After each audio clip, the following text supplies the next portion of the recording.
any opportunity they've got to monetize their children, of course that they will. I mean, I'm surprised that they've not got them modelling for a Walmart catalogue. So from that respect, I'm not surprised in the slightest. Do I think they're hypocrites? Of course they are. Why on earth would they want to accept such titles from such an awful, dodgy, racist, imperial connected institution? Because, of course, let's not forget that Edward and Sophie, Anne and Mark Phillips, her husband at the time, they didn't have titles for their children. They chose not to have titles for their children. So there is precedent for them to have been able to have said, no, we don't want these, but absolutely not, because it's all money in the bank. It's all money in the bank to them. So, of course, they were going to accept those titles for their children.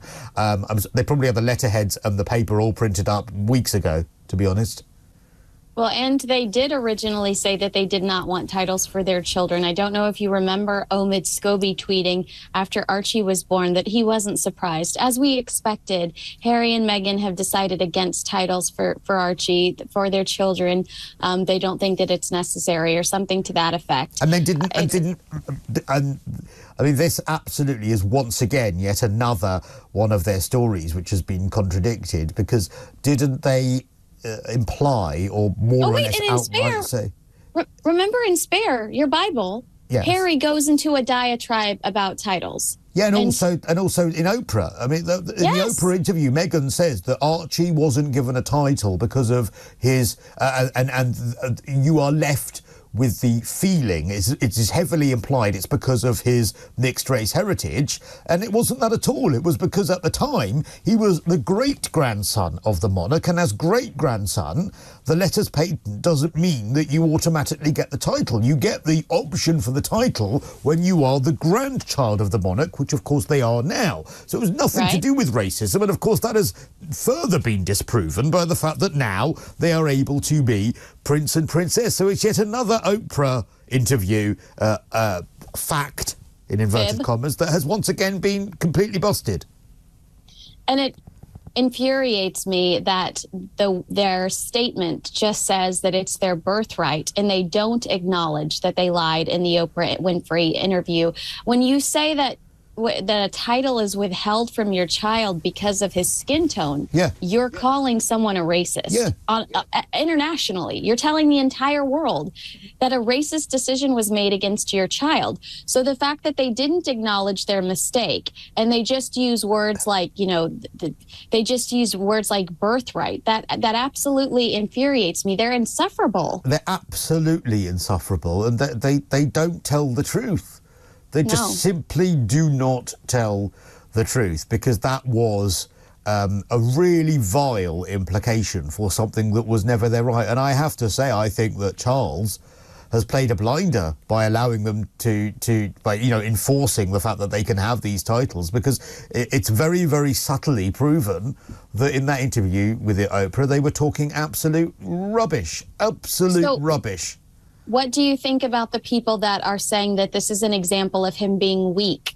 No, I don't. I think that maybe that he's being a bit more strategic than that, because what he could do is deny it, because that is his power. I mean, because, it's sort of a right that you have when you're grandchildren of the monarch, but he could say, well, actually, no, I'm blocking this, and that would play right into their hands of the narrative of racism. How can they possibly claim now, and how can that interview from Oprah possibly air now, where it is implied that there's racism that has stopped those children getting their titles, when Charles has said, well, no, now they're grandchildren of mine, of course they can. It's your decision to use those titles, but I've no problem with you using them. How can they accuse him of being racist after that, which was really the implied implication?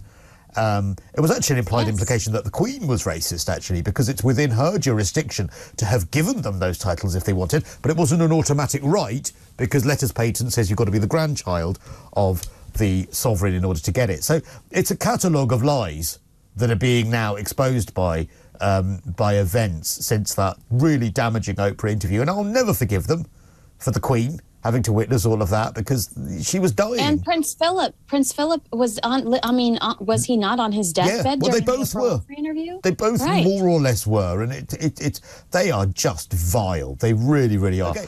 Can we just talk about another bit of Harry and Meghan hypocrisy? Oh God, we could do the rest of the show on Harry and Meghan hypocrisy.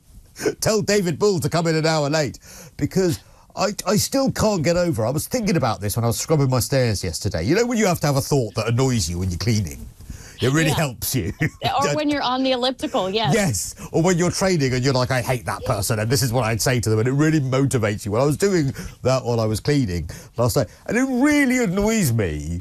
I don't know why it popped into my head, but I'm still really annoyed by Harry backtracking on the Archie skin colour racism accusation on the Oprah interview, because, of course, his defence was, if you don't remember this story, if you're listening, there was obviously, it was heavily implied during the Oprah interview that a negative comment was made in relation to Archie's skin tone, which was construed to be racist. Now, when Tom Bradby interviewed Harry over the book Spare, and referenced these racism allegations, Harry said, no, we never said that there was racism in the royal family, which they didn't actually. And like, I really think, I don't know whether he's immensely clever or really quite thick to think that we don't know these things, because yes, you know, they never expressly said, I think the royal family is racist, but by discussing Archie's skin colour in a negative way and implying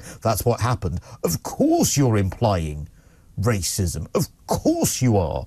Like, if I were to say, I'm sorry, I don't want someone on my show because I'm concerned about their skin colour, right?